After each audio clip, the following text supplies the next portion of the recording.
On October 29, 2012, Hurricane Sandy swept across the East Coast, destroying many homes in Connecticut and leaving 500,000 households without power. It's been over a year since Hurricane Sandy hit the New England area, and damage can still be seen along the coastline in Connecticut. Here in Milford, families are rebuilding their homes and taking the necessary precautions for future storms that may come their way. One of the most common ways to protect a house from floodwater is raising it up high on concrete pillars. Although the construction is effective, it is also very expensive.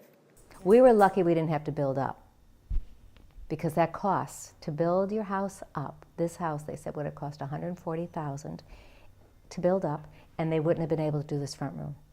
According to the American Red Cross, almost $400 million were raised for Sandy relief.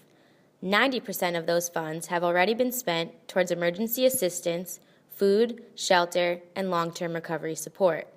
So why is it that many families in town are still struggling to recover? It's difficult for the Red Cross to speed up processes outside of our work. What we're really focusing on is talking to families individually and working through what their needs are. In some cases, we may be able to get them to another resource that's able to help. We may link them to something they were completely unaware of, but we can't change timetables for other players in the process. And there are just so many trigger points that for some people it's really a very slow process, and we understand it, and we're doing our best. Superstorm Sandy has come and gone, but to Milford residents who still live with the destruction, the memory of the storm is very real.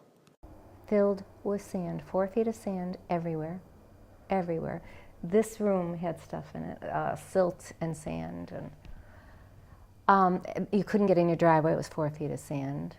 You couldn't get in your doors.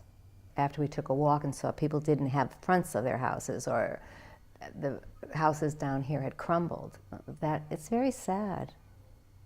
Those who don't have the funds to rebuild to the new code are stuck with nowhere to go. High taxes, they can't sell their house right now, the damage has been done, they don't know what to do. They're at a loss, and they're afraid of every wave they hear. I guess that goes on for a long time, the fear of hearing waves.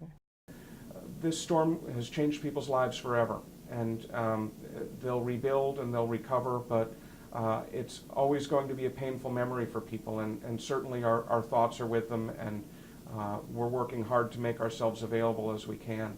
The American Red Cross, along with the town of Milford, will continue in their efforts to help those who have been affected by Hurricane Sandy, not only in the rebuilding of their homes, but in other aspects of their lives as well. Kate Sherry, QNN.